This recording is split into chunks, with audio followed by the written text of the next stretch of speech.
Y como varios de ustedes saben, nosotros estuvimos en la ciudad de Querétaro, y en esa ciudad se planificó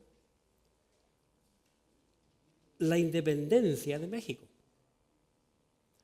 Y nos invitaron a ir a Hidalgo, y en Hidalgo se tocó la campana por el cura Hidalgo y se forma la revolución de independencia de México. Escuché muy poquita historia de eso, de que llegué aquí. Bueno, antes de llegar aquí, el hermano que nos hospedó nos habló un poco, y tengo varios hermanos en otros países que me piden los bosquejos, y buscando en mi celular bosquejos, encontré una foto, entre ellos una foto donde yo había predicado el domingo, el año pasado, vestido de guaso para el 18. Entonces se la mostré al dueño de casa y me dijo: ¿y por qué no se viste de mexicano? Entonces, como yo había comprado la ropa en el pasado, ¿verdad? Hace como 10 años atrás cuando fuimos y habíamos comenzado la obra con el Panchito, así que le dije, bueno, yo voy a mandarle este bosquejo que voy a compartir hoy. Se lo mandé a la gran mayoría de los hermanos mexicanos que conseguí sus teléfonos. Así que oremos. Padre bendito y amado, te damos gracias por tu amor, tu misericordia. Te ruego, Padre, que tú bendigas a nuestra iglesia, a cada hermano que la compone. Te damos gracias por los hermanos que en nuestra congregación se preparan, hermanos y hermanas, para enseñar la escuela dominical con fidelidad. Que tú los bendigas grandemente, Señor. Nuestra iglesia es una congregación en donde la gente sabe mucho de la Biblia en comparación a las iglesias en que estuvimos visitando en México. Te ruego que tú les bendigas grandemente y en esta mañana me puedas usar para tu gloria. Te pido esta cosa en nombre de Jesús, tu Hijo amado. Amén. Bien, este hermano Héctor García Bonifant, quien nos hospedó esto durante 2 meses. ¿Puede encender la luz, por favor, Jeremías? Me dijo, ¿puede hablar de México? ¿Y de qué voy a hablar de México? Entonces le dije, ¿sabe? La única cosa que yo podría hablar de México es por hablar del grito. Del grito. Bien, así que el mensaje para hoy lo he titulado El grito. El grito. Si ustedes ven en las noticias, el 15 de cada mes de septiembre, cada presidente de la República toca la campana. Ya le contaré un poco más de historia. Una gran campana, que fue la primera campana que se tocó por el cura Hidalgo, y grita una frase. Y eso lo va a hacer este año también. Así que, primer punto, el grito de México. En 1810, por eso que voy a hablar de México, porque México tiene mucho que ver con su fecha, con nuestro país, su independencia. Y gracias a la revolución, todo fue gracias a la Revolución Francesa, en que Francia, ¿verdad?, ataca a Europa, España, y de ahí comienzan los países nuestros como México y Chile a independizarse. Pero en el año 1810, un grupo de personas importantes se reunieron en Querétaro, México, en Casa del Corregidor. Muy interesante porque estuvimos en ese lugar, en esa plaza, ¿verdad?, para desarrollar un plan de independización de México. España había llamado, cuando toma México, la había llamado la Nueva España en aquel entonces. En estas reuniones se destacaron Ignacio Allende, Juan Aldama, Miguel Hidalgo, que era el cura de la ciudad, y el corregidor, quien gobernaba allí en Querétaro, don Miguel Domínguez, y su esposa, doña Josefa Ortiz, que es la mujer más mencionada en toda la independencia de México. La noche del 15 de septiembre de 1810, en la casa del corregidor, en el segundo piso, tenían detenida su esposa. El corregidor encerró a su esposa para poder protegerla de los españoles. Pero ella oyó esa noche que los españoles se habían dado cuenta que se habían descubierto el plan de organizarse y rebelarse contra los españoles. Así que ella manda información a través de un hombre. Afuera del edificio hay un caballo, un hombre montado, ¿verdad?, para que vaya hasta Hidalgo, en Guanajuato, a informarle al cura que los descubrieron, que se van a rebelar en contra de España. Así que el cura en Guanajuato manda a tocar la campana, ¿verdad? Por primera vez se toca esa campana para este asunto, y anima a la gente a armarse y a ir en contra de los españoles. Eso comenzó en Guanajuato, que está como hora y media, 2 horas de Querétaro. También conocimos ese lugar, que ahora es conocido como Dolores Hidalgo en Guanajuato. Hidalgo, entonces, y los demás líderes, ¿verdad?, conjuran y deciden iniciar un levantamiento en contra de los españoles. Así que este sacerdote, el cura Hidalgo, ¿verdad?, arma a la gente, le entrega las armas que él tenía y se levantan en contra de los españoles gritando. Y este fue el primero que gritó. Y el grito fue así: ¡viva nuestra Madre Santísima de Guadalupe! ¡Viva Fernando VII, que era el rey de España, que estaba en España en aquel entonces! ¡Viva la religión y mueran el mal gobiernos y los gachupines! Gachupines era un grupo de españoles, de familiares, que dominaban y que tenían opresivos a los mexicanos. Dando así entonces el inicio de la guerra de independencia a través del grito que marca el principio del proceso muy largo de la independencia de México, que duró hasta el año 1821, en el cual muchos hombres y mujeres dieron sus vidas por la nación. En el año 1896, el presidente Porfirio Díaz, que gobernó 30 años en México, ordenó trasladar la campana de la iglesia en Dolores Hidalgo, un templo inmensamente grande para el tamaño de la ciudad, una ciudad muy histórica, si ustedes un día quieren ir a conocerla. Ordena entonces este presidente sacar la campana de la iglesia y llevarla hasta el Zócalo. Zócalo es conocido el lugar, la gran plaza que tiene México, que tiene el templo allí y luego el edificio grande, que es el edificio presidencial, en donde desde 1896 este presidente manda entonces traer la campana, y esa misma campana es tocada por todos los presidentes de la República en turno en México, el día 15 de septiembre. Interesante, el 15 de septiembre.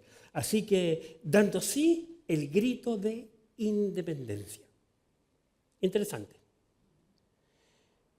Cuando este hermano que nos hospedó a nosotros me dijo, ¿puede hablar de México? Sí. Yo le dije, lo único que puedo hablar es del grito de independencia. Porque hay otro grito, le he llamado yo así, que el Señor me perdone, pero lo he llamado así. Busquen su Biblia en San Juan capítulo 19. San Juan 19.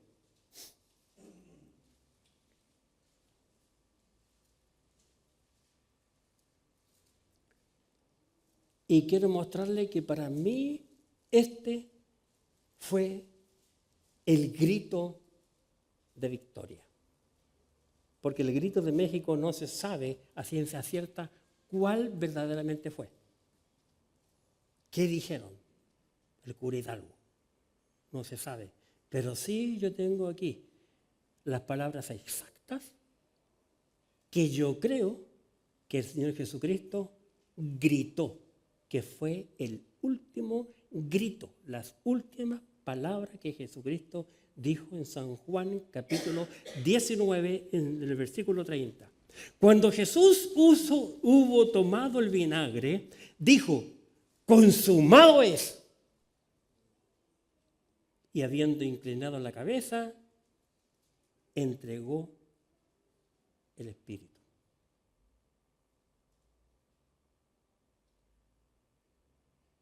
Yo le dije a mi hermano en Cristo allá, la única cosa que yo podría hablar de México y tener una base bíblica es usando este grito. Versículo 28, voy a leer del 28, San Juan 19, 28. Después de esto, sabiendo Jesús que ya todo estaba consumado, dijo, para que la escritura se cumpliese, tengo sed. Y estaba allí una vasija llena de vinagre. Entonces ellos empaparon en vinagre una esponja y poniéndola en un hisopo, se la acercaron a la boca. Y cuando Jesús hubo tomado el vinagre, dijo, consumado es. Y habiendo inclinado la cabeza, entregó el Espíritu.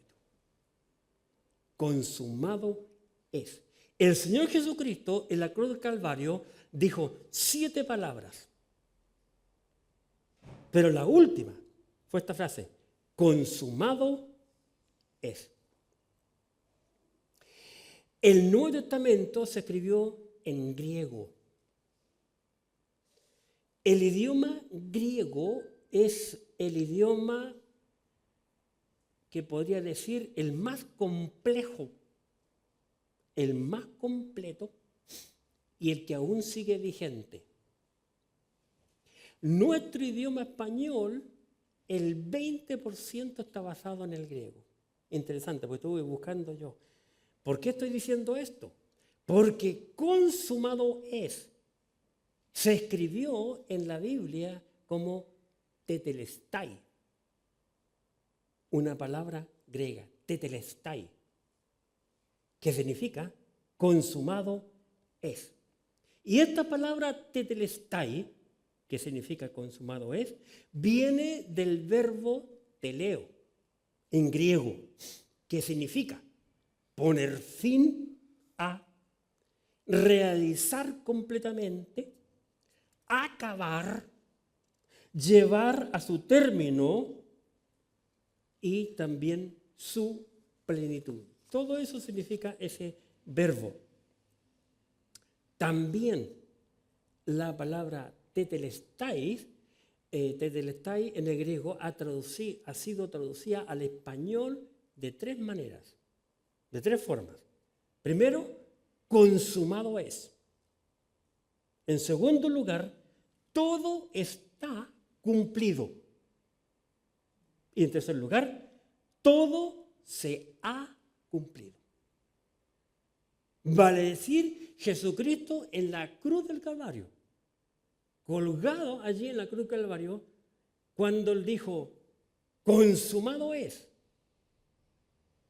él terminó toda la obra que él vino a hacer. En la cruz del Calvario. Eso fue lo último que dijo. Tetelestai. Yo estuve estudiando sobre esa palabra por primera vez, la verdad.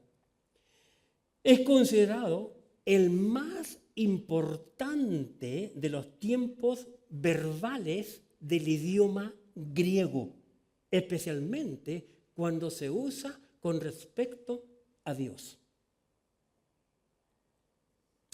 Tetelestai se usaba en la antigüedad de diferentes maneras, como por ejemplo, se usaba cuando una deuda quedaba pagada.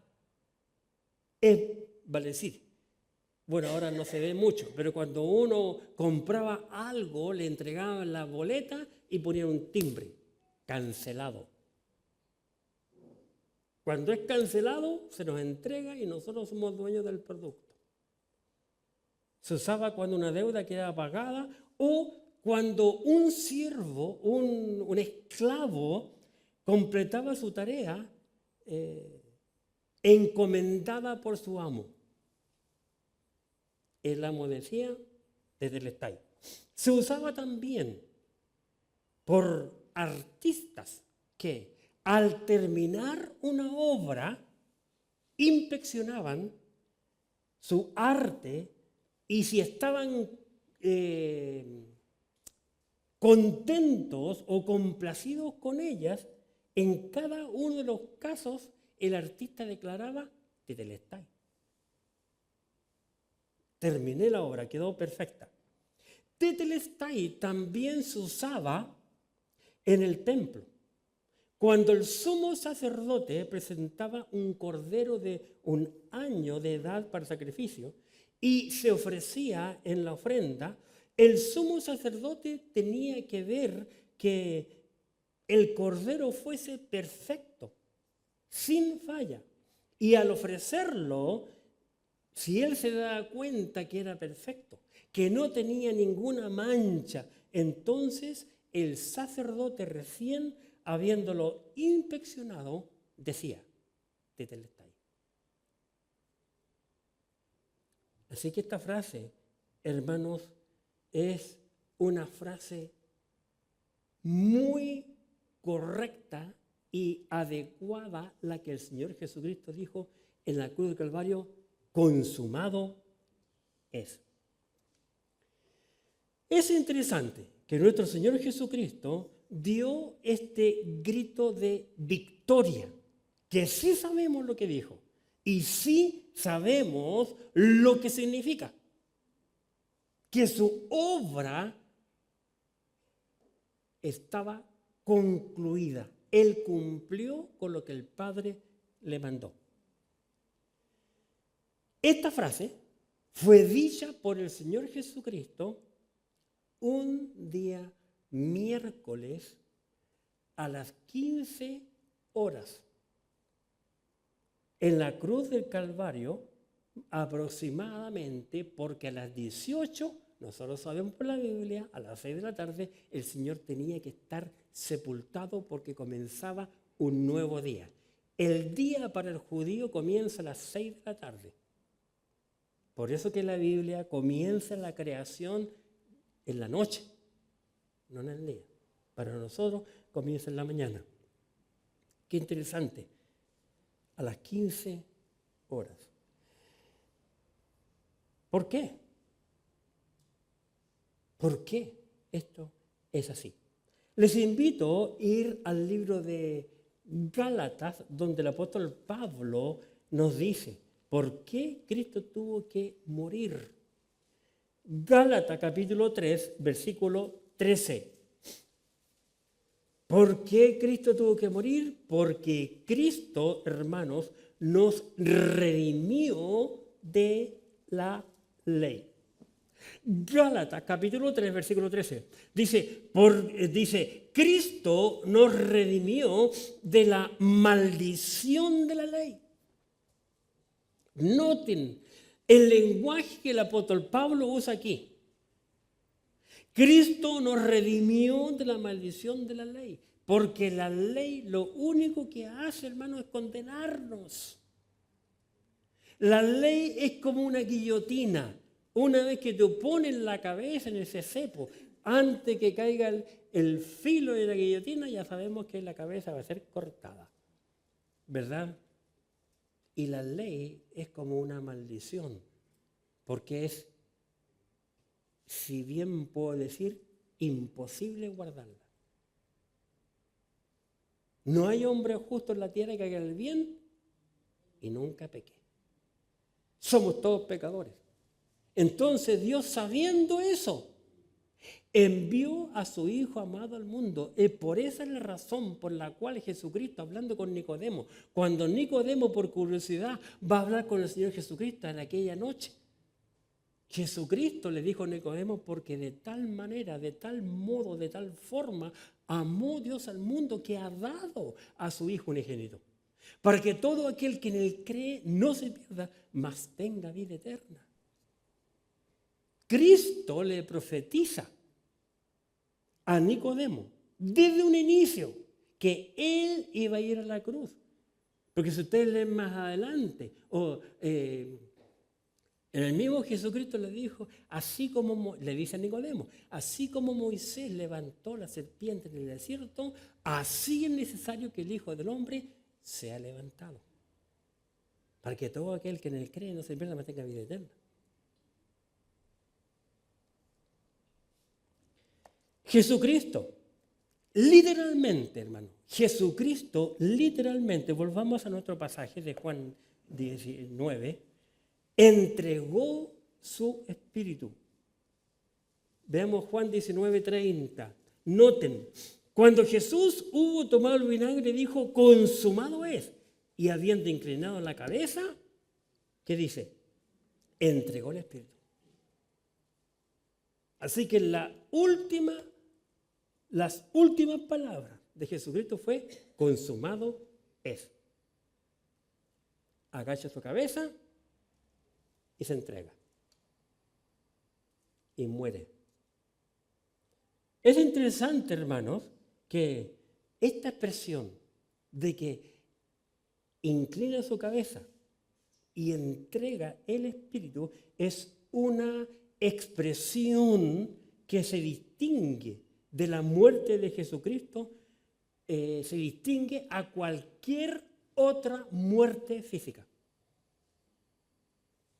Diferente. Porque Él murió por amor hacia la humanidad, por obediencia al Padre, sin haber cometido nunca un pecado. Jesucristo murió voluntariamente. Por eso Él dijo, consumado es. En cuanto a su obra redentora. Mire por favor en San Juan capítulo 10. San Juan capítulo 10.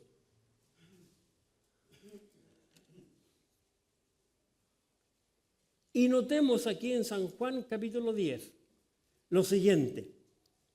San Juan 10, versículo 17. Noten. Cristo hablando dice, por eso me ama el Padre. Noten, por eso me ama el Padre. San Juan 10, 17. Aunque yo pongo mi vida, porque yo pongo mi vida para volverla a tomar. Nadie me la quita, sino que yo de mí mismo la pongo. Tengo poder para ponerla y tengo poder para volverla a tomar. Este mandamiento recibí de mi Padre. Cristo murió voluntariamente.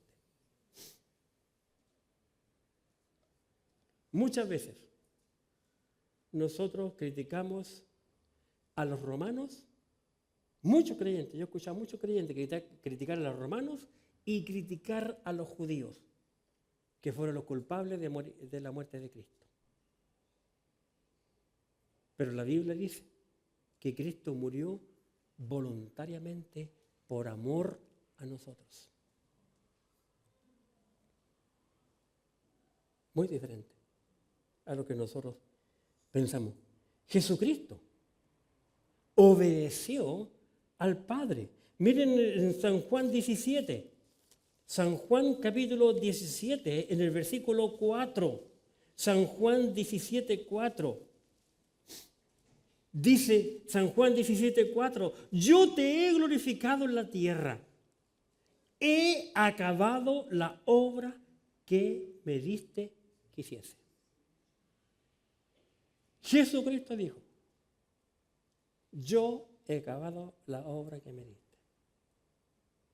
Por eso, lo último que dijo Jesucristo en la cruz fue, consumado es. La cuenta ha sido pagada. ¿Por qué? Porque la única sangre perfecta en la tierra fue la sangre de Jesucristo, que venía desde lo alto. José nada tuvo que ver con María. Por eso que María es conocida como la Virgen, porque ella no tuvo relaciones íntimas con José para engendrar a Jesús.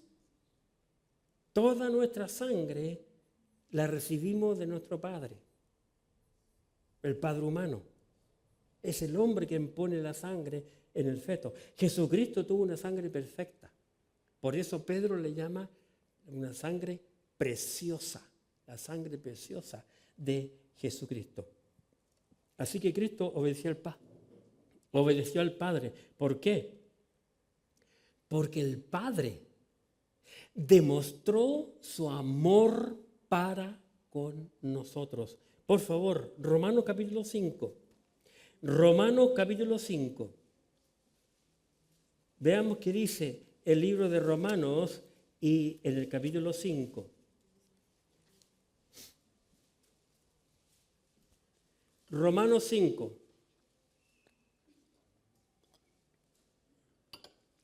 Versículo 8. Observe, un versículo que lo sabemos de memoria, pero a veces no entendemos su contenido. Mas Dios muestra, noten, mas Dios muestra su amor para con nosotros. Dios muestra su amor para con nosotros, en que siendo aún pecadores, ¿quiénes? Nosotros. Continúa el apóstol diciendo, Cristo murió por nosotros. Gracias a Cristo, hermanos, tú y yo estamos hoy aquí. Y porque Cristo dijo, consumado es. Un día, por creer en la obra redentora de Cristo, Él nos va a venir a buscar y nos vamos a encontrar con Él cara a cara. Y le vamos a conocer. Porque Él en la cruz del Calvario dio el grito de victoria. Consumado es. Él cumplió. Dios nos amó. Dios envió a su Hijo. El Hijo le obedeció al Padre y fue a la cruz y dijo, consumado es. Por eso que nosotros tenemos que creer en Cristo, porque es Jesucristo quien nos justifica ante Dios. Por favor, en Romanos capítulo 5, versículo 1, observen, Romanos capítulo 5, versículo 1, dice, justificados pues por la fe, tenemos paz para con Dios. ¿Qué más dice? Por medio de Jesucristo. Por medio de Jesucristo, nosotros, por la fe, por creer en el sacrificio de Cristo, ante Dios estamos justificados. Estamos justos. Lastimosamente, no toda la humanidad está justificada. Solo aquellos que hemos creído en Cristo. Por eso tenemos la responsabilidad de predicar el Evangelio a los perdidos, para que otros también puedan tener esta certeza, esta seguridad y esta maravilla de ser justificados ante los ojos de Dios. A través de Cristo, nosotros, hermanos, tenemos vida eterna. Miren el capítulo 6 de Romanos, versículo 23. Otro versículo popular para nosotros y conocido. Romanos capítulo 6, versículo 23. Porque la paga del pecado es muerte, Mas la dádiva de Dios es vida eterna en Cristo Jesús, Señor nuestro. ¿Cómo conseguimos la vida eterna? En Cristo Jesús, Señor nuestro. ¿Por qué? Porque Él dijo, consumado es. La cuenta ha sido pagada. Toda tu deuda para con Dios ha sido cancelada. Todos nuestros pecados fueron limpiados con la sangre preciosa de Jesucristo. Como dice 1 Juan 1:7. ¿Lo creemos? ¿Por qué lo creemos? ¿Por qué lo creemos? Tito, capítulo 1. Tito, después de Timoteo, capítulo 1. Tito, capítulo 1, versículo 2. Dice, en la esperanza de la vida eterna, tenemos esperanza en la vida eterna, la cual Dios, que no miente, Dios no miente, prometió antes del principio de los siglos. Antes que comenzara la humanidad, Dios prometió que le iba a dar al hombre la vida eterna. De que el diablo entró al mundo, Dios le puso un límite al diablo. Génesis capítulo 3, versículo 15. Y Dios nos da la esperanza de la vida eterna. ¿Por qué le hemos de creer a Dios? Porque Dios no miente. Tú y yo mentimos. Y muchas veces por broma. Mentimos mucho por broma. Por lo menos yo. Pero Dios no miente. Y Él nos ofrece la esperanza de la vida eterna. ¿Y cómo sabemos que es real? Porque Dios no miente. Y no es hijo de hombre para que mienta, como dice la Escritura en la palabra de Dios.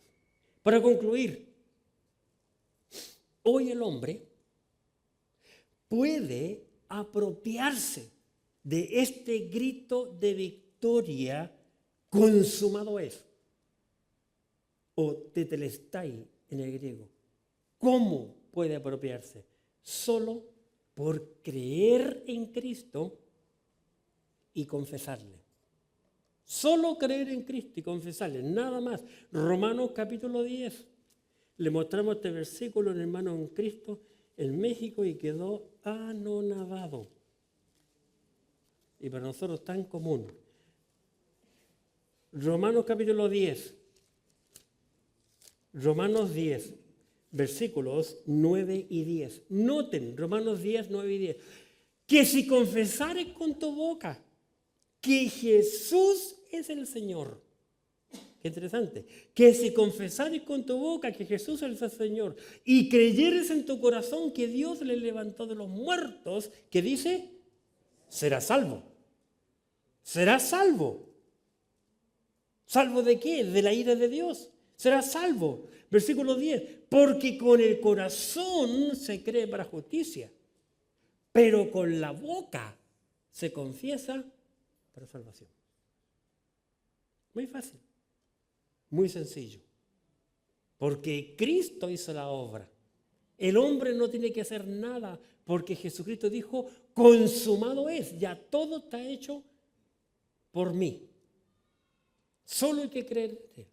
Pero ¿cuánta gente se sacrifica? ¿Cuánta gente quiere ganarse el cielo? ¿Cuánta gente quiere dar dinero? ¿Cómo se ha engañado la humanidad a través de los años?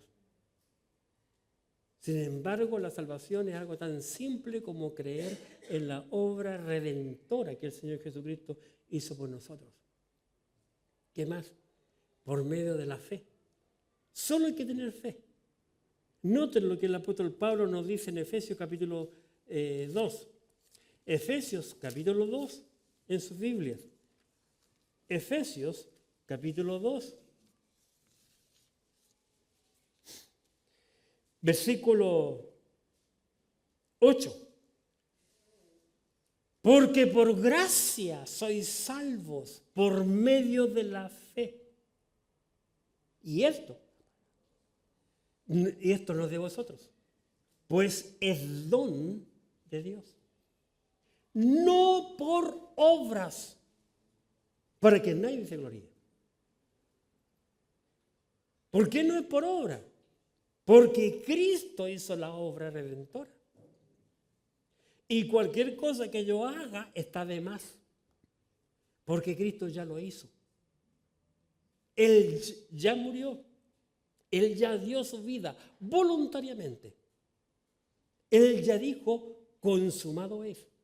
La salvación está en Cristo. Y fuera de Él no hay más. Hechos, capítulo 4. Hechos, capítulo 4. Un versículo maravilloso.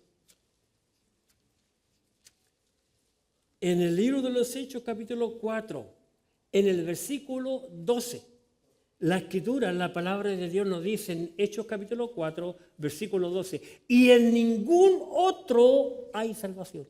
Noten, y en ningún otro hay salvación, porque no hay otro nombre bajo el cielo dado a los hombres en que podamos ser salvos. No hay otro nombre. Y ese nombre es Jesucristo. No hay otro nombre bajo el cielo dado a los hombres en que podamos ser salvos. Hoy, mi amigo, hoy, mi amiga, tú puedes creer en este grito de victoria. Consumado es. O tetelestai, si te gusta el griego. Hoy el hombre puede ser salvo. Segunda carta del apóstol Pablo a los Corintios. Segunda de Corintios, capítulo 6. Segunda de Corintios, capítulo 6. Versículo 2, observen, 2 Corintios capítulo 6, versículo 2, porque dice, en tiempo aceptable te he oído, y en día de salvación te he socorrido. He aquí ahora el tiempo aceptable, he aquí ahora el día de salvación. Mi amigo, mi amiga, tú tienes que creer hoy. Tal vez mañana sea demasiado tarde. Ninguno tenemos la vida comprada. No sabemos qué será de nosotros el mañana, porque la vida es como la neblina que aparece por un poco de tiempo y luego se desvanece, dice la Biblia. San Juan capítulo 3, por favor. San Juan capítulo 3, en sus Biblias y en el versículo 36. San Juan capítulo 3, versículo 36 en su Biblia. Dice la Escritura, el que cree en el Hijo tiene vida eterna. El que cree en el Hijo tiene vida eterna. Solo hay que creer en Cristo. Porque Cristo dijo, consumado es. Y fuera de Él no hay más. ¿Estás seguro que tú vas a ir al cielo? ¿Estás seguro de haber creído en este grito de victoria? Oremos. Padre bendito y amado, gracias por la sencillez de tu palabra, porque tú nos hablas con claridad. Nosotros hoy, Padre, estamos disfrutando de la certeza de haber creído en el sacrificio perfecto de Cristo cuando Él dijo, consumado es. Porque la obra redentora fue cumplida. Y tú, al mirar a Cristo como el Cordero Pascual perfecto, sin duda, Padre, tú dijiste, tetelestai. Porque Cristo fue el cuadro del Cordero Pascual en toda la Escritura. Te pido que tú bendigas a cada hermano, Padre, aquí presente, que vive una vida agradecida a Cristo, y que nosotros podamos orar y preocuparnos de aquellos conocidos y desconocidos que no tienen a Cristo. Que compartamos tu evangelio con los perdidos. Úsanos para tu gloria esta semana y ayúdanos a darte a ti todo el honor que a ti te pertenece, Padre. En el nombre maravilloso de Jesucristo, tu Hijo bendito. Amén. Dios le bendiga, hermano. Muchas gracias.